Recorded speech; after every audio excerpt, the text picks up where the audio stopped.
আসসালামু আলাইকুম ওয়া রাহমাতুল্লাহি ওয়া বারাকাতুহু। প্রিয় এমপিওভুক্ত শিক্ষক কর্মচারী ভাই বোনেরা, আপনাদের সাথে দীর্ঘ সময় ধরে লাইভে কথা হয় না। ঈদ আমাদের এমপিওভুক্ত শিক্ষকদের জন্য আসলে অনেক কষ্টের, বিশেষ করে যারা নিম্ন গ্রেডে চাকরি করেন, আমাদের যারা সহকারী শিক্ষক কর্মচারী, তাদের জন্য আসলে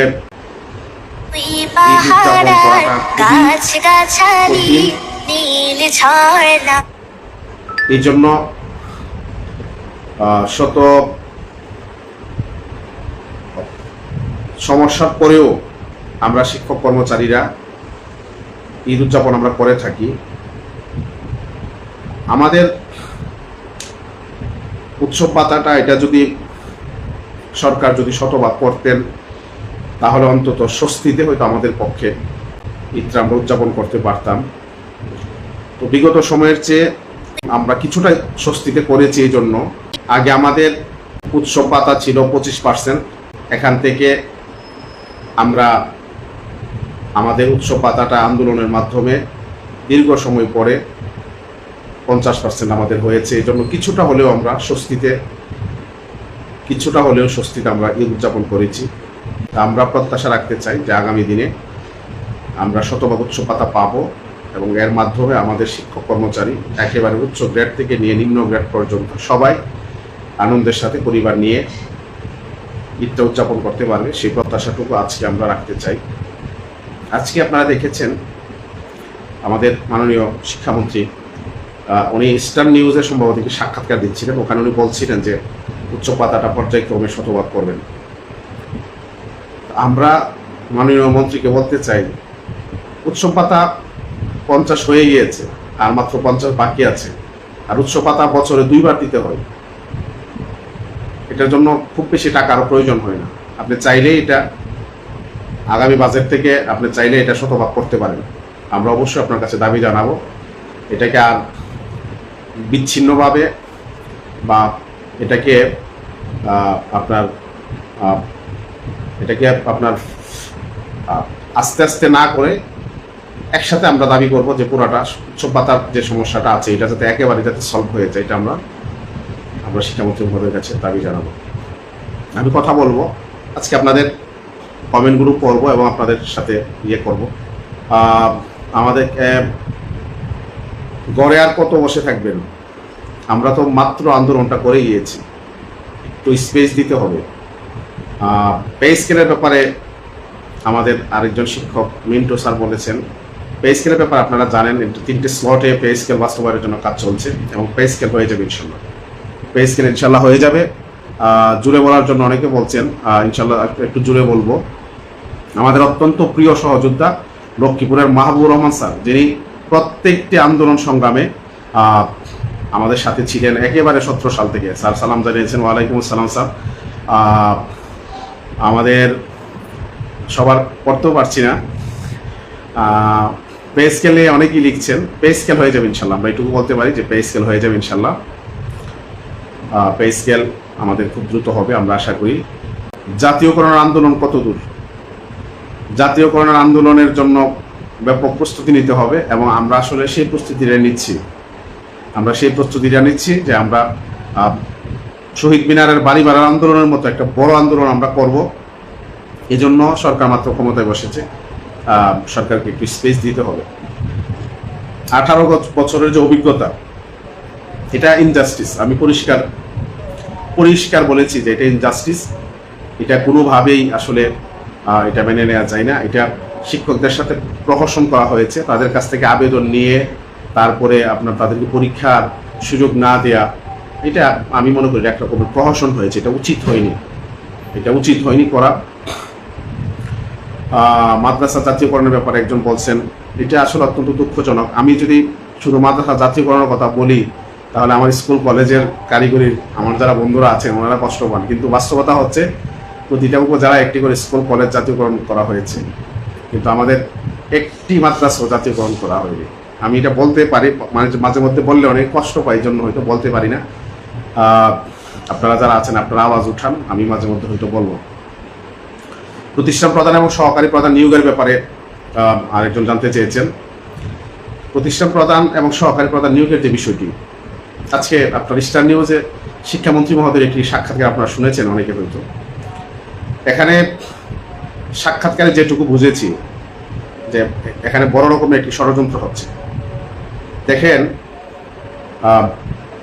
উনি ক্ষমতায় আসার পরে বয়স ছিল 18 আলোকে 18 কম ছিল, ওই আলোকে আপনার দরখাস্ত নেওয়া হলো। শিক্ষকরা দরখাস্ত আপনার করলেন, করে তারা পরীক্ষার জন্য প্রস্তুতি নেওয়া শুরু করলেন। কিন্তু দেখা গেল যে আমাদের মন্ত্রী মহোদয় এসে বিভিন্ন মানুষের প্ররোচনায় তিনি কি করলেন, আপনার বয়সটা বাড়িয়ে দিলেন।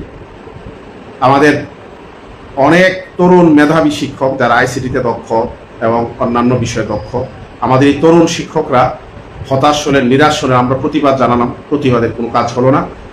18 বছর করে পরীক্ষা নিলেন এবং 18 বছরের যে পরীক্ষাটি নিয়েছেন, এই পরীক্ষায় নাকি অনেকে বলেছেন যে এই পরীক্ষায় নাকি সঠিক হয়নি, এটা নাকি ইনকোয়ারি করছে। এই পরীক্ষা যদি সঠিক না হয়, এটার দায়ভার তো শিক্ষা মন্ত্রণালয়কে নিতে হবে, কারণ আপনাদের সুপারভিশনে পরীক্ষা হয়েছে এবং আমরা দেখেছি মাননীয় শিক্ষামন্ত্রী নিজে কেন্দ্র ভিজিট করেছেন। এরপরে এই পরীক্ষা নিয়ে প্রশ্ন তোলা, এটা অত্যন্ত অবান্তর, অযৌক্তিক। আমরা মনে করি এটা যারা ষড়যন্ত্র করে ফের নিয়োগকে কমিটির হাতে নিতে চায় তাদের একটা ষড়যন্ত্র, এবং এটা যদি এই প্রক্রিয়া যদি বাতিল করা হয় তাহলে শিক্ষা মন্ত্রণালয় চরমভাবে সমালোচিত হবে এবং শিক্ষকদের আস্থা এবং বিশ্বাস অনেকটা উঠে যাবে শিক্ষা মন্ত্রণালয় থেকে। কারণ এই পরীক্ষাটা আপনারা নিয়েছেন, এখন যদি বলেন যে পরীক্ষাতে অনিয়ম হয়েছে, পরীক্ষা হওয়ার পরে রেজাল্ট হওয়ার পরে পরীক্ষা অনিয়ম হয়েছে, এটা কেউ বিশ্বাস করবে না, কেউ বিশ্বাস করবে না। এবং এই পরীক্ষাটা আপনারা নিয়েছেন, আপনাদের অ্যাসাইনকৃত যারা কর্মকর্তা আছেন তাদের সুপারভিশনে পরীক্ষাগুলো হয়েছে। সুতরাং এটা একটা টুনকো অজুহাত, এবং আমরা মনে করি এটা হচ্ছে যারা নিয়োগকে কমিটির হাতে নিতে চায়, এই ষড়যন্ত্রকারীদের ষড়যন্ত্রের ফলেই শিক্ষামন্ত্রী মহোদয় এই জাতীয় বক্তব্য দিতে বাধ্য হয়েছেন বলে আমরা মনে করি। আমি একটি পোস্ট দিয়েছি আজকে, আপনারা দেখেছেন যে শিক্ষামন্ত্রী মহোদয়ের যেই কয়টি সিদ্ধান্ত সবার কাছে সমাদৃত হয়েছে, শিক্ষক, শিক্ষার্থী, সাধারণ জনগণ, অভিভাবক সবার কাছে সমাদৃত হয়েছে। এর মধ্যে অন্যতম একটি সিদ্ধান্ত ছিল এনটিআরসির অধীনে প্রতিষ্ঠান প্রধান এবং সহকারী প্রধান নিয়োগের যে পরীক্ষাটি হয়েছে এবং যে উদ্যোগটি, এটিকে সবাই এটি সাধুবাদ জানিয়েছে। এখন যদি এটাকে বাতিল করা হয় বা এটাকে টুনকো অজুহাতে যদি বাতিল করার মাধ্যমে আমার কমিটির হাতে যদি নিয়োগ নেওয়ার পায়তারা করা হয়, এটা অত্যন্ত দুঃখজনক হবে এবং বাংলাদেশের এমপিভুক্ত শিক্ষকরা এটা কোনোভাবেই আমরা মেনে নিব না। কমিটির হাতে নিয়োগ নেয়ার যদি চিন্তা ভাবনা শিক্ষা মন্ত্রণালয় করেন, শহীদ মিনারের যে আন্দোলন আছে, আপনারা এই আন্দোলনটি একটু মনে করবেন। আমরা কিন্তু শহীদ মিনারের মতো আন্দোলন আমরা শুরু করব যদি আপনারা কোনোভাবেই কমিটির হাতে নিয়োগ নেয়ার জন্য যদি আপনারা চেষ্টা চালান, তাহলে কিন্তু আমরা সকল ভয়কে জয় করে আমরা কিন্তু ঢাকার প্রেস ক্লাবে এবং শহীদ মিনার আমরা জড়ো হব। সুতরাং কোনো অবস্থাতেই কমিটির হাতে নিয়োগ ফিরিয়ে দেওয়া যাবে না। এবং আমি আজকের এই লাইভের মাধ্যমে সরকারের কাছে, বিশেষ করে মাননীয় শিক্ষামন্ত্রী এবং শিক্ষা মন্ত্রণালয়ের কাছে আমি দাবি জানাবো, যত দ্রুত সম্ভব আমাদের যে সমস্ত প্রার্থীরা ভাইবা পরীক্ষার জন্য অপেক্ষায় আছেন প্রতিষ্ঠান প্রধান এবং সহকারী প্রধান হওয়ার জন্য, দ্রুত সময়ের মধ্যে তাদের ভাইবা নিয়ে তাদেরকে নিয়োগের ব্যবস্থা করতে হবে। এটা আমরা জাতীয়করণ প্রত্যাশী জোটের পক্ষ থেকে সরকারের কাছে এবং মাননীয় শিক্ষামন্ত্রী সহ শিক্ষা মন্ত্রণালয়ের কাছে আমরা দাবি জানাচ্ছি। এটা আপনারা সবাই সজাগ থাকেন, সবাই আপনাদেরকে বুঝতে হবে যে এই নিয়োগ যদি আবার কমিটির হাতে যায় তাহলে মেধাবীরা কিন্তু আর আপনারা আসতে পারবেন না, অনেক কষ্ট হয়ে যাবে, অনেক কঠিন হয়ে যাবে। এখানে অনেক টাকা পয়সার লেনদেন হয়, অতীতে আমরা এই তিক্ত অভিজ্ঞতার সাক্ষী আমরা অনেকেই। এই জন্য আমরা কোনো অবস্থাতে এটা মেনে নিব না। আমরা যদি আন্দোলনের ডাক দেই, আমি আশা করি ইনশাল্লাহ আপনারা এই আন্দোলনের জন্য প্রস্তুতি নেবেন। আরেকটি বিষয়, যারা আপনারা নিয়োগের জন্য অপেক্ষায় আছেন, ভাইবার জন্য যারা অপেক্ষায় আছেন, তারা যদি কমিটির হাতে নিয়োগ নেওয়ার জন্য তারা যদি সংবাদ সম্মেলন করতে পারে, আপনারা কয়েকজন মিলে, আপনারা এখানে পরীক্ষা দিয়েছেন, যারা পরীক্ষা দিয়েছেন তাদের মধ্য থেকে অনেকে নেতৃবৃন্দ আছেন যারা জাতীয় পর্যায়ে শিক্ষক আন্দোলনের সাথে যুক্ত, আপনারা মিলে আপনারা সংবাদ সম্মেলন করতে পারেন না? সব যদি আপনারা মনে করেন যে সব শিক্ষক নেতারা করে দিবে, নিজেদের কাজ তো নিজেদের কিছু করা দরকার, আপনারা সংবাদ সম্মেলন করেন। আপনারা সংবাদ সম্মেলন করে দ্রুত পরীক্ষা নেওয়ার জন্য আপনারা বলেন সরকারের কাছে দাবি জানান। তারা যদি দাবি জানাইতে পারে কমিটির হাতে নিয়োগ নেওয়ার জন্য, আপনারা কেন পারেন না? আপনারা সংবাদ সম্মেলন করে দ্রুত আপনার ভাইবা মৌখিক পরীক্ষা নেওয়ার জন্য কেন আপনারা পারেন না? নিজেদের অধিকারের কথা নিজেরাই বলতে হবে, নিজেরা এটাকে আদায় করে নিতে হবে। সংবাদ সম্মেলন কাজ না হলে মানববন্ধনে ডাক দেন, মানববন্ধন করেন, করে আপনাদের এই দাবির ব্যাপারে আপনারা সোচ্চার হন। এরপরে যদি আপনারা ব্যর্থ হন, জাতীয়করণ প্রত্যাশী জোট আপনাদের পাশে আছে, প্রয়োজনে জাতীয়করণ প্রত্যাশী জোট আপনাদের জন্য কর্মসূচি ঘোষণা করবে, কিন্তু আপনাদের নিজেদেরকে আগে এগিয়ে আসতে হবে নিজেদের দাবি আদায়ের জন্য। আমরা যেহেতু জোট, আমাদের যেহেতু অনেকগুলো সংগঠনের এখানে একসাথে আছে, আমরা এমন বিষয়গুলো নিয়ে আসলে মূলত কাজ করি যেগুলোর সাথে সবার স্বার্থ জড়িত। এটার সাথে তো আমাদের সব 6 লক্ষ শিক্ষক পরিবারের স্বার্থ জড়িত না, এটা আপনারা যারা প্রার্থী তাদের স্বার্থ জড়িত। সুতরাং আপনাদেরকে আগে আসতে হবে। এরপরে যদি আপনারা ব্যর্থ হন, জাতীয়করণ প্রত্যাশী জোট আপনাদের পাশে থাকবে, এবং এটার জন্য প্রয়োজনে আমরা যদি কর্মসূচি লাগে আমরা কর্মসূচি ঘোষণা করবো ইনশাল্লাহ।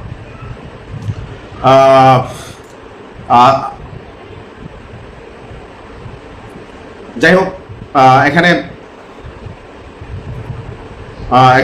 আপনারা যারা কমেন্ট করছেন, আমি কিছু কমেন্টের দেখি রিপ্লাই দিতে পারি কিনা।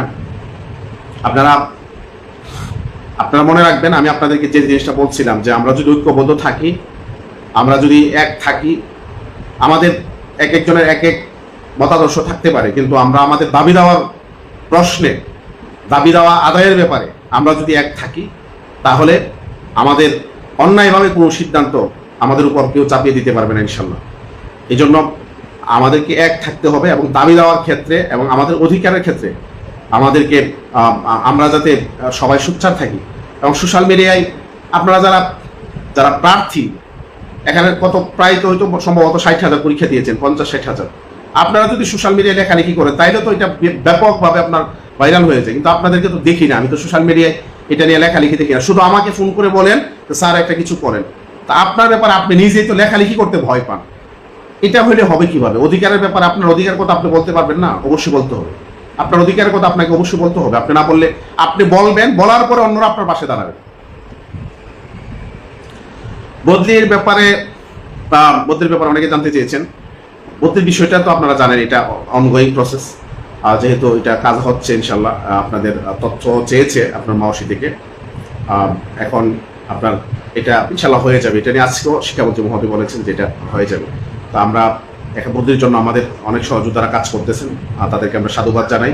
আমরাও আমাদের জায়গা থেকে যতটুকু সম্ভব আমরা চেষ্টা করেছি এবং কথা বলেছি, এখন লেখালেখি করছি, এটা অব্যাহত থাকবে এবং বদলি ইনশাল্লাহ একটা পর্যায়ে চলে গেছে, এটা হয়ে যাবে। মাদ্রাসার ইএফটির ব্যাপারে আমাদের কামিল মাদ্রাসাগুলো থেকে আপনার তথ্য নেওয়া হয়েছে, কিন্তু কাজ করা হয়নি।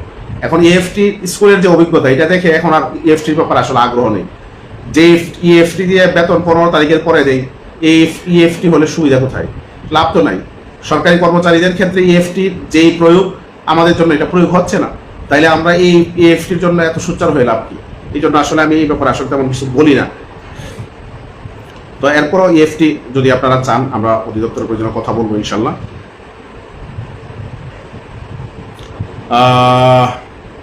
শিক্ষামন্ত্রী মহোদয় আমাদের আবেদনের টাকা ফেরত দিল না কেন? একজন বলছেন, আরিফ হুসাইন, জনাব আরিফ ভাই বলছেন। তো এখানে আসলে এটা তো অত্যন্ত অনৈতিক একটি কাজ হয়েছে যে আপনি আবেদন নিয়েছেন, আবেদনের ফি নিয়েছেন, ফি নেওয়ার পরে তাদেরকে পরীক্ষা দিতে দেননি, আবার তাদের টাকাও ব্যাক করেননি। এটা অত্যন্ত অমানবিক একটি কাজ। আমরা অবশ্যই দাবি জানাবো, যেহেতু পরীক্ষা নিয়েছেন, যারা আবেদন করেছিল পরীক্ষা দিতে পারে নাই, তাদের মোবাইল নাম্বার অবশ্যই আছে, তাদের মোবাইল নাম্বারে অথবা যে কোনো প্রসেসে সার্কুলার জারি করে তাদের টাকা ফেরত দেওয়ার জন্য আমরা দাবি জানাচ্ছি।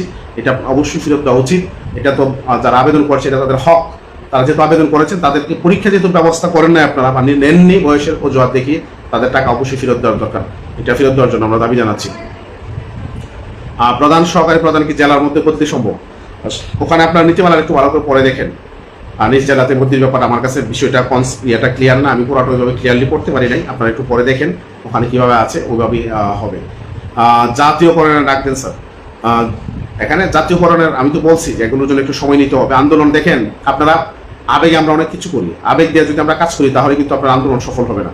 আন্দোলনের জন্য আপনার পরিকল্পনা থাকতে হবে, আন্দোলনের জন্য টাইমিং থাকতে হবে। পরিকল্পনা এবং টাইমিং ছাড়া যদি আপনি আন্দোলন করেন আর আন্দোলন করে কষ্ট করে প্রেস ক্লাব থেকে ঘুরে আসে লাভ নাই। আমরা এমন আন্দোলন করতে চাই যে আন্দোলনের টাইমিংও হবে এবং যে আন্দোলনের আপনার পরিকল্পিত হবে, গুছালো হবে, যেখান থেকে ফিডব্যাক আসবে, যেখান থেকে আউটকাম আসবে, যেখান থেকে আমরা আমাদের কিছু দাবি আদায় করে নিয়ে আসতে পারবো। অনর্থক আপনাদেরকে ডাকা আইনা আপনার মনে করেন সময় নষ্ট করা এবং অহেতুক কষ্ট দেওয়া, আমরা এটা করবো না। তবে আন্দোলনে যাওয়ার আগে আমাদেরকে ওয়ার্ম আপ আন্দোলন কিছু করতে হবে, এটা আপনাদেরকে বলে রাখছি। আমরা কিছু ওয়ার্ম আপ আন্দোলন করবো, যেমন একদিনের হয়তো একটা মহাসমাবেশ হতে পারে, আপনার মানববন্ধন হতে পারে, আপনার মন্ত্রণালয়কে স্মারকলিপি দেওয়া, বিভিন্ন রকমের, অর্থাৎ আপনার ডিউ প্রসেস আমরা আগাবো। এরপরে যদি সরকার দেখা যায় যে হ্যাঁ সরকার আমাদের কথা মানছে না বা আমাদের দাবি মানছে না, এরপরে আমরা মনে করেন চূড়ান্ত আন্দোলনে যাবো এবং এটা অত্যন্ত আপনার পরিকল্পিত এবং এটা সুশৃঙ্খল আমরা আন্দোলনে যাব এবং এটা হবে শুধুমাত্র দাবি দেওয়াদের আন্দোলন, অন্য কোনো উদ্দেশ্যে আমাদের আন্দোলন হবে না। ইবতেদায়ী নিয়ে কথা বলেন স্যার। এখানে মারুফ হাসান লিখেছেন ইবতেদায়ী।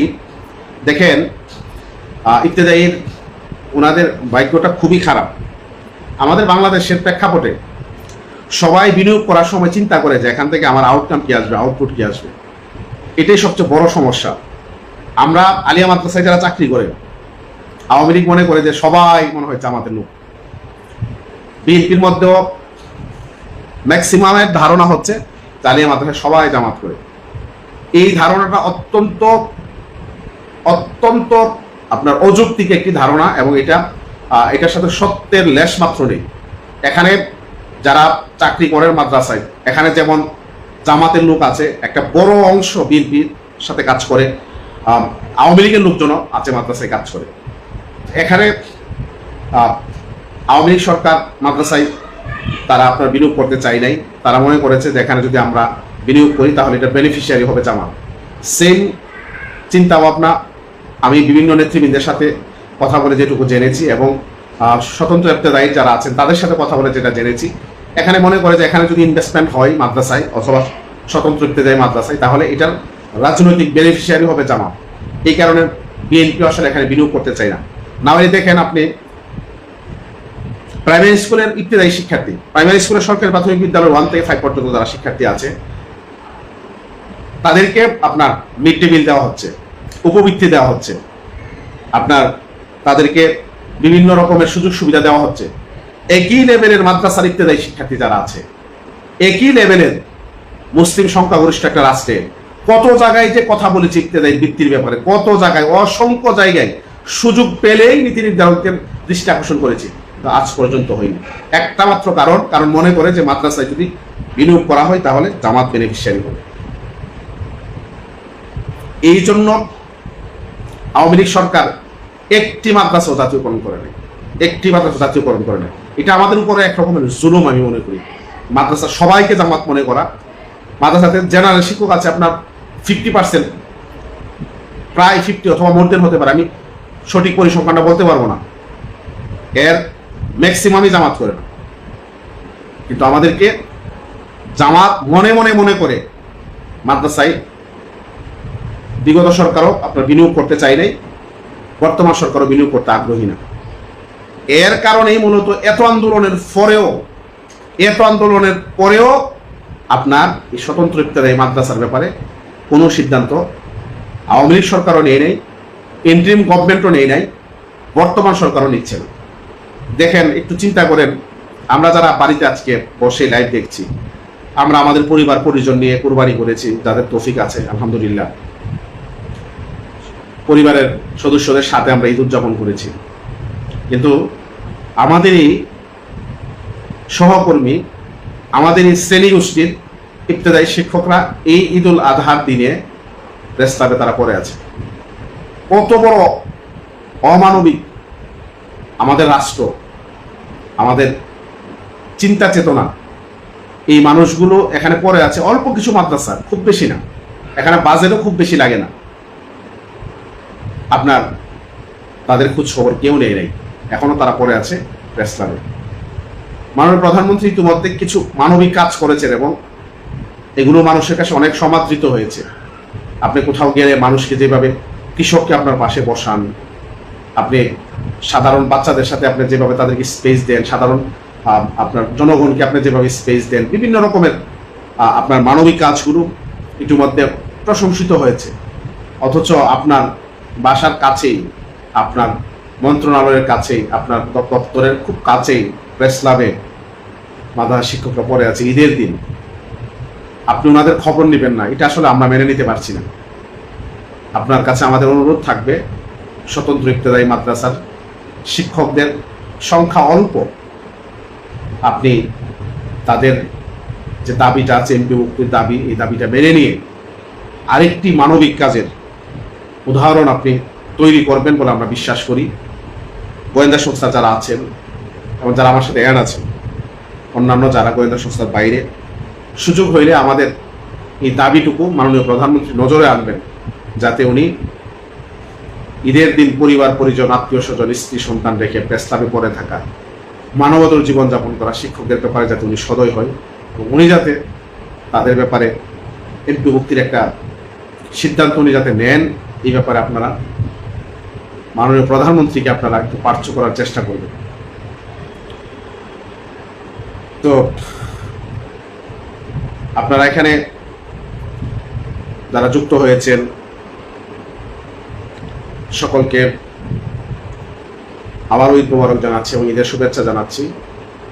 আমরা আগেও আপনাদেরকে বলেছি যে আমরা একটু গুছিয়ে নিচ্ছি। আমরা ঈদের পরে বিভিন্ন জেলায় জাতীয়করণ প্রত্যাশী জোটের জেলা উপজেলা কমিটিগুলো আবার করার জন্য আমরা শুরু করবো ইনশাল্লাহ। এবং আমি আমার বাংলাদেশ মাদ্রাসা শিক্ষক কর্মচারী ফোরামের যে কমিটিগুলো আছে, যে জেলাগুলোতে বাকি আছে, প্রায় আরও সম্ভবত প্রায় 15-20টা জেলা বাকি আছে, এইগুলোতে আমরা কমিটি দেব এবং ফিজিক্যালি বিভিন্ন জেলা সফর করার পরিকল্পনা রয়েছে। আমরা আপনাদের সাথে হয়তো সাক্ষাৎ হবে, বিভিন্ন জেলায় আমরা আবার সফর শুরু করব। সংগঠিত করে ডিউ প্রসেসে আমরা আন্দোলনের জন্য প্রস্তুতি নেব এবং আন্দোলন চূড়ান্ত আন্দোলনে যাওয়ার আগে আমাদের অনেক কাজ রয়েছে, এগুলো আমাদেরকে গুছিয়ে নিতে হবে। এরপরে আমরা ইনশাল্লাহ আমাদের জাতীয়করণের এক দফা আন্দোলন আমরা শুরু করব। আমি আমার প্রতি লাইভে যে কথাটা বলি, এখন প্রতিষ্ঠান বন্ধ আছে, আমাদের প্রতিষ্ঠান যখন খুলবে আমাদের শিক্ষক যারা আছেন সকলকে বলবো যে আপনারা আপনাদের সর্বোচ্চ সামর্থ্য দিয়ে, সর্বোচ্চ আপনাদের মেধা দিয়ে শিক্ষার্থীদেরকে তৈরি করার জন্য সবাই চেষ্টা করবেন। কারণ আমাদের দাবি দেওয়ার ব্যাপারে যেমন আমরা আন্দোলন করব, পাশাপাশি আপনাদের কাছ থেকে জাতি প্রত্যাশা করে যে আপনি আপনার সর্বোচ্চ মেধা দিয়ে শিক্ষার্থীদেরকে তৈরি করুন, আপনার সর্বোচ্চ বুদ্ধি দিয়ে, কৌশল দিয়ে, মেধা দিয়ে বাচ্চাদেরকে আপনি তৈরি করুন। এটা কিন্তু জাতি কিন্তু প্রত্যাশা করে, এই জন্য এই কাজটা আপনারা করবেন। এই কথাটা আপনাদের সাথে আমি সবসময় বলি। আর কয়েকটা কথা বলি আপনাদের সাথে ইনকেলাবের বিষয়ে। আপনারা জানেন কয়েকদিন আগে ইনকেলাব পত্রিকা একটি রিপোর্ট করেছে। এই পর্যন্ত তারা আমার ব্যাপারে প্রায় 33টি রিপোর্ট করেছে, অনলাইন অফলাইন মিলিয়ে 33টি রিপোর্ট। আপনারা একটু চিন্তা করেন, একজন ব্যক্তির বিরুদ্ধে যখন 33টি রিপোর্ট হয়, এটা যে উদ্দেশ্য প্রণোদিত, এটা বোঝার আর কোনো বাকি নেই। ওনারা মানে মিডিয়াকে ইউজ করছেন আমার সুনাম ক্ষুণ্ণ করার জন্য, আমার শিক্ষকদের মাঝে আমার যে গ্রহণযোগ্যতা এটাকে নষ্ট করার জন্য। এখানে মূল বিষয়টা হচ্ছে আপনার আসলে নেতৃত্বের বিষয়। আপনারা জানেন ইনকেলাবের সম্পাদক বাহাউদ্দিন সাহেব, উনি মাদ্রাসায় পড়াশোনা করেন নাই, উনি শিক্ষক না, ওনার মুখে দাড়ি নাই, উনি প্যান্ট শার্ট পরেন, অথচ উনি বাংলাদেশের বড় বড় কামিল মাদ্রাসার প্রিন্সিপালদের উনি সভাপতি, জমিয়তুল মুদাররিসিনের। সাব্বির আহমদ মুমতাজি সাহেব, উনি শিক্ষকতা পেশা থেকে বহু আগেই অবসর নিয়েছেন, উনি জমিয়তুল মুদাররিসিনের মহাসচিব। ওনারা এই পদে ওনাদেরকে কেন সারা জীবন থাকতে হবে এটা আপনাদের কাছে খুবই স্পষ্ট, খুবই স্পষ্ট। ওনারা মনে করেছিলেন যে মাদ্রাসার জগতে অনন্ত অসীমকাল জমিয়তুল মুদারিসিন নেতৃত্বে থাকবে বাহাউদ্দিন সাহেব, এরপরে ওনার পরিবারের কেউ সভাপতি হবে, সাব্বির আহমদ মুমতাজি সেক্রেটারি থাকবেন, ওনার বর্তমানে ওনার কাছের কেউ দায়িত্ব নেবেন, এবং ওনারা এগুলোর মাধ্যমে যা করেছেন, সাব্বির আহমদ মুমতাজি বিশ্ববিদ্যালয়ে তার ছেলেকে চাকরি দিয়েছেন, বর্তমানে সে ভারপ্রাপ্ত রেজিস্ট্রারের দায়িত্বে আছে, তার বিরুদ্ধে সরকারি অডিটে ৭৮ লক্ষ টাকা হাতিয়ে নেওয়ার প্রমাণ পেয়েছে অডিট কমিটি, এবং এটা নিয়ে বিশাল ফিচার ছাপা হয়েছে দৈনিক বাংলাদেশ প্রতিদিন পত্রিকায় এবং অন্যান্য আরো অনেকগুলো পোর্টালে। ওনার মেয়েকে চাকরি দিয়েছেন। এই কাজগুলো ওনারা মনে করতেছেন যে যদি আমাদের নেতৃত্ব যদি না থাকে তাহলে আমরা বিশ্ববিদ্যালয় অধিদপ্তর বোর্ডে আমাদের নিয়ন্ত্রণ প্রতিষ্ঠা করতে পারবো না, এবং ওখানে আমাদের মতো করে আমরা আমাদের যে সমস্ত উদ্দেশ্য আছে তাদেরকে উদ্দেশ্য এটা ভেরি ক্লিয়ার। তারা শিক্ষক আন্দোলন কেন করে এটা আপনারা ভালো করে বুঝেন, আমি এখানে বলতে চাই না। তো আমাকে তারা আসলে তাদের পথের কাটা মনে করতেছে, এই জন্য যে কোনোভাবে ইনকিলাব পত্রিকাকে ব্যবহার করে তারা আমাকে চাপে রাখতেছে। এটা আপনারা বুঝেন, এবং আপনারা অনলাইনে আপনারা অডিটের রিপোর্টের ব্যাপারে বলছেন। অডিটের রিপোর্ট এখন পর্যন্ত প্রকাশিত হয় নাই, ওনারা অডিট করে গিয়েছেন জানুয়ারিতে, সম্ভবত জানুয়ারির 4-5 তারিখে সম্ভবত। এখন পর্যন্ত আমাদের অডিটের রিপোর্ট আমরা পাইনি। ওনারা বলছেন যে অডিটের কাজ চলতেছে, অথচ তারা অনুমান নির্ভর রিপোর্ট করে দিয়েছে, মানে অডিট প্রকাশ হয় নাই, অডিটের রিপোর্ট তারা আপনার পাবলিশ করে দিয়েছে। দেখেন এখানে একটা ডাহা মিথ্যা কথা বলছে। একটা কথা শুধু বলি, তারা বলছেন যে আমি নাকি 1 সপ্তাহ পর পর প্রতিষ্ঠানে গিয়ে আমি স্বাক্ষর করি।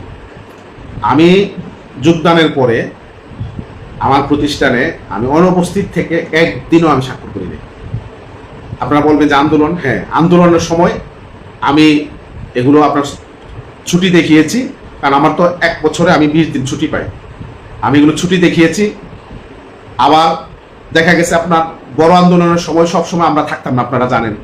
আমরা দেখা গেছে আপনার 2 দিন একজনে পরিচালনা করছে আন্দোলন, যেমন আমাদের উচ্চপাত আন্দোলনের 22 দিন আন্দোলন ছিল, 22 দিন কিন্তু আমি থাকতে পারি নাই। আমি কিন্তু মাঝে মধ্যে আমি প্রতিষ্ঠানে গিয়েছি, আপনারা অনেকে যারা আন্দোলনের সাথে যুক্ত ছিলেন আপনারা জানেন। আর এই বছরের যে আন্দোলনটা 8 দিন বা 9 দিনের যে আন্দোলন ছিল, এর মধ্যে আবার শুক্রবার শনিবার ছিল, এই আন্দোলনে আমি টানা ছিলাম, এগুলো আমি ছুটি হিসাবে দেখিয়েছি। কিন্তু তারা বলছে আমি নাকি প্রতিষ্ঠানে না গিয়ে, মানে আমি নাকি নিয়মিত 7 দিন পর পর স্বাক্ষর করি। আমার সভাপতি হচ্ছে ডিসি, আমার এখান থেকে ডিসি অফিসের ডিস্টেন্স হচ্ছে আপনার সর্বোচ্চ আধা ঘন্টা হলে যাওয়া যায়, এতটা আছে আমি ডিসি অফিসের ডিস্টেন্স। এখানে ডিসি অফিসের ডিসি মহোদয় আমার সভাপতি মহিষী, তো ওনার অধীনে থাইকা একজন প্রতিষ্ঠান প্রধান 7 দিন পরে গিয়ে স্বাক্ষর করবে, এটা মানে পাগলও বিশ্বাস করবে না। আর যদি আপনাদের বিশ্বাস না হয় আপনারা একটু আমার শিক্ষকদের সাথে কথা বললেন, এলাকাবাসীর সাথে কথা বলে দেখতে পারেন। আমি রমজান এই বছর আমি একদিন শুধু সিএল কাটিয়েছি, পুরাটা সময় জুড়ে আমি প্রতিষ্ঠানে ছিলাম। আমি ঢাকাতে যদি প্রয়োজন না পড়ে বিশ্ববিদ্যালয় অধিদপ্তর বা বিভিন্ন কাজে আমি যদি আমার না আসতে হয়, তাহলে আমি আমার অন্য শিক্ষকদেরকে আমি পাঠাই, আমি নিজে চাই না, আমার বিশ্ববিদ্যালয়কে পাঠাই, আমার পিউনকে পাঠাই। আর শিক্ষক আন্দোলন করার কারণে দেখা যায় আমার আসলে ঢাকাতে আসতে হয় না, অন্য প্রতিষ্ঠান প্রধান যেটা আপনার মনে করেন ঢাকাতে আয়সা করতে হয়, আমি ফোন করে বলে দিলে আলহামদুলিল্লাহ হয়ে যায় আমার কাজ, যার কারণে আসলে আমার আসতে হয় না। একদিন ছুটি কাটাইছি আমি শুধু এই পুরা আপনার এয়ারপোর্ট থেকে জানুয়ারি থেকে নিয়ে একদিন শুধু আমি সিএল নিয়েছি। এরপরে এরা বলে আমি নাকি মানে 7 দিন পরে এই যে মানে ডাহা মিথ্যা কথা, এই জাতীয় মিথ্যা কথা তারা মনে করেন এখানে পাবলিশ করেছে। যাই হোক, আমি এগুলোর উত্তর দিতে চাই না, মিথ্যা তো মিথ্যাই। যদি তারা সত্য যদি হইতো তাহলে তো এতদিন আমি এখানে মনে করেন চাকরি করতে পারতাম না। তো আপনারা এই ব্যাপারগুলোতে আপনারা সতর্ক থাকবেন, সচেতন থাকবেন, এবং যাতে তারা বিভ্রান্ত করতে না পারে, তারা যাতে, আপনারা জানেন এই মহাসমাবেশ আপনাদের নিশ্চয় মনে আছে, আমরা যখন প্রথম মহাসমাবেশটি করি আমাদের চূড়ান্ত আন্দোলনের আগে, সকল পত্রিকা, বাংলাদেশের সব পত্রিকা নিউজ করেছে, পজিটিভ নিউজ করেছে। একমাত্র ইনকিলাব পত্রিকা এটাকে বিভিন্ন রকমের নির্বাচন বানচাল করার জন্য, তারপরে আপনার আওয়ামী লীগের এজেন্ডা বাস্তবায়ন করার জন্য বিভিন্ন রকমের আপনার দিয়ে আপনার তারা কিন্তু রিপোর্ট করেছে, আপনাদের নিশ্চয় মনে আছে। ইনকিলাব যে ষড়যন্ত্রকারী এটা আমাদের শিক্ষকরা ভালো করে আপনারা জানেন, যার কারণে তাদের পোস্টে যদি কমেন্ট হয় 2000, এখানে দেখা যায় আপনার 1995টা কমেন্টে দেখা যায় তাদেরকে গালি দেয়। এরপরেও যদি তাদের যদি শুভবুদ্ধির উদয় না হয়, তাহলে আসলে আমাদের কিছু করার নাই। আপনারা কিছু ভিডিও দেখেছেন, আমাদের মুমতাজি সাহেব বলেছেন কুমিল্লার এক প্রোগ্রামে যে তিনি নাকি শিক্ষামন্ত্রীকে বলছিলেন, তৎকালীন শিক্ষামন্ত্রীকে, যে জমিয়তুল মুদাররিসিন সবচেয়ে নিরাপদ থাকে আওয়ামী লীগ সরকারের সময়। তো এটা ভালো, আপনি বলছেন, আমাদের এটা তো কোনো সমস্যা নাই, কিন্তু এখন আবার বিএনপি সাজার জন্য চেষ্টা করেন কেন? আপনারা আপনাদের যে নীতি এবং চরিত্র, আপনি আওয়ামী লীগ নিয়ে থাকেন, আমার কোনো আপত্তি নেই, কিন্তু আপনি সব সরকারের সময়ে ওই দল সাজার জন্য চেষ্টা করবেন। এটা মনে রাখবেন, কাক যতই চেষ্টা করে ময়ূর সাজার জন্য, কাক কিন্তু ময়ূর হইতে পারে না। আপনারা সব সরকারের সময়ে আপনারা ময়ূর সাজার জন্য চেষ্টা করেন। তো এটা আপনার এই সরকার সম্ভবত বুঝে গেছে, যার কারণে কল্যাণ এবং অবসরে অনেক চেষ্টা তদবির করার পরেও একখান পোস্ট কিন্তু জমিয়তুল মুদাররিসিনের কাউকে দেওয়া হয়নি। এটা নিয়ে একটু বুঝে নিয়েন আপনারা, যে এই সরকার আপনাদের ব্যাপারে সরকারের কনসেপ্ট একেবারে ভেরি ক্লিয়ার, আপনারা কি করেছেন ওই সময়ে। বাউদ্দিন সাহেবের ঢাকার প্রোগ্রামে উনি যে বলছেন যে প্রধানমন্ত্রী নিশ্চয়ই আপনি বসে বসে আমাদের এই প্রোগ্রাম দেখতেছেন, স্বরাষ্ট্র মন্ত্রণালয় অমুক তমুক সবার সাথে আমাদের লিয়াজু মেনটেন করে আমরা এই প্রোগ্রামটা করেছি। এই যে চাটকারিতা তুষামদি আপনারা করেছেন, এগুলো এই সরকার ভালোভাবেই জানে, সরকার খুব ভালোভাবেই জানে, যার কারণে আপনাদেরকে কিক আউট করেছে কল্যাণ এবং অবসর থেকে, এবং আগামী দিনেও অন্যান্য জায়গা থেকেও আপনারা এইভাবে কিক আউট হবে ইনশাআল্লাহ। সুতরাং কাক হয়ে ময়ূর সাজার চেষ্টা করে লাভ নাই, আমার পিছনে লাগিয়ে লাভ নাই। আমি আন্দোলনকে ব্যবহার করে 1 টাকা কামাই করার জন্য এখানে আসি নাই, এবং 1 টাকা কামাই করিও নয় আন্দোলনকে ব্যবহার করে, বরং দীর্ঘ সময় ধরে নিজেদের পকেট থেকে লাখ লাখ টাকা খরচ করেছি। এটা সাক্ষী সারা বাংলাদেশের শিক্ষকরা। আর আপনারা কেন শিক্ষক আন্দোলন করেন, এটা জাতির সামনে একেবারেই ভেরি ক্লিয়ার। এটা সবাই জানে কেন আপনারা শিক্ষক আন্দোলন করেন, আর আমি কেন শিক্ষক আন্দোলন করি, আমরা যারা শিক্ষক আন্দোলন কেন করি, এটা সবাই জানে। সুতরাং আমার পেছনে লাগিয়ে কোনো লাভ নাই। আর আমি আল্লাহ তাআলা ছাড়া কাউকে ভয় করি না, আমি জেনে বুঝে কোনো অন্যায় কাজ করি না, কারো কোনো ক্ষতি করি না। সুতরাং আল্লাহ তাআলার উপর আমার শতভাগ ভরসা আছে। আল্লাহ তাআলা নিশ্চয়ই আমাকে সকল ষড়যন্ত্র থেকে আল্লাহ তাআলা আমাকে হেফাজত করবেন, এটুকু ভরসা আমার আছে ইনশাআল্লাহ। আপনারা সবাই এই ব্যাপারগুলো নিয়ে আপনারা সবাই সচেতন থাকবেন, সতর্ক থাকবেন। আমরা এটুকু বুঝতে পারছি সবাই যে আন্দোলন ছাড়া আমাদের কোনো দাবি দাওয়া পূরণ হবে না। 10% উচ্চ পাতার ব্যাপারে সারা দেশ থেকে কত মানুষ ফোন করেছে এখন পর্যন্ত, আপনারা জানেন যে আমাকে সবাই ফোন করে 10% হবে কিনা, 10% হবে কিনা। তো এরকম মিষ্টি মিষ্টি কথা আমরা এখন আর বিশ্বাস করি না। আমরা ইমপ্লিমেন্টেশন চাই, কার্যকর দেখতে চাই। এখন এই পর্যন্ত আমাদের যে অভিজ্ঞতা, আমাদের অভিজ্ঞতা ভালো না। সুতরাং আগামী দিনে হয়তো উচ্চ ভাতা যদি আমরা শতভাগ করতে চাই, এটার জন্য হয়তো আন্দোলন লাগবে। চূড়ান্ত বাড়ি ভাড়া যদি আমরা সরকারি নিয়মে, মেডিকেল ভাতা সরকারি নিয়মে পেতে চাই, এগুলোর জন্য আমাদের হয়তো আন্দোলন করতে হবে। আপনারা সবাই প্রস্তুতি নেন। আমরা ছক তৈরি করছি, পরিকল্পনা করছি, ডিউ প্রসেসে কিভাবে আমরা আন্দোলনটা করব, এটা আমরা চেষ্টা করছি। অনেকেই কমেন্ট করেছেন, কমেন্ট করে আপনারা যুক্ত হয়েছেন, এই জন্য আপনাদের সকলের প্রতি কৃতজ্ঞতা জানাচ্ছি। সবসময় মনে রাখবেন একটা জিনিস, আপনার রিজিক এগুলো আল্লাহ তাআলার পক্ষ থেকে ফায়সালা হয়। হকের পথে, সততার পথে, ন্যায়ের পথে থাকলে যত ষড়যন্ত্রই হোক, আপনার কোনো ষড়যন্ত্র আপনাকে কিছু করতে পারবে না। আমি আমার জীবনে বহু ষড়যন্ত্র মোকাবেলা করেছি, এবং এগুলো করতে করতে আসলে আমার আল্লাহ তাআলার উপর ভরসাটা আমার অনেক বেশি হয়ে গেছে। সুতরাং আপনারা আপনাদের জায়গা থেকে নিজের অধিকারের ব্যাপারে ন্যায়ের পক্ষে, সততার পক্ষে আপনি দৃঢ়ভাবে দাঁড়ান। আল্লাহ তাআলা দেখবেন সকল বিপদ আপদ আপনার কাটিয়ে দিবে। এবং আপনারা যদি মনোবল নিয়ে ভয়কে জয় করে যদি দাঁড়াতে পারেন, যদি কয়েক হাজার সহযোদ্ধা যদি আমরা পেয়ে যাই সারা বাংলাদেশে, ইনশাআল্লাহ আগামী আন্দোলন আমরা সফল করে ফিরব। সকলের জন্য শুভকামনা রইল, সকলের কাছে দোয়া চাই। আপনাদের সবার ঈদের যে ছুটি, আনন্দের সাথে পরিবার নিয়ে কাটুন। সবাই ভালো থাকুন, নিরাপদে থাকুন, সুস্থ থাকুন। আবারও সকলকে ঈদুল আজহার শুভেচ্ছা, ঈদ মুবারক জানিয়ে আজকের এই লাইভ থেকে বিদায় নিচ্ছি। যদি সুযোগ হয় লাইভটি শেয়ার করে দিবেন। সবাই ভালো থাকবেন, সুস্থ থাকবেন। আসসালামু আলাইকুম ওয়া রাহমাতুল্লাহি ওয়া বারাকাতুহু।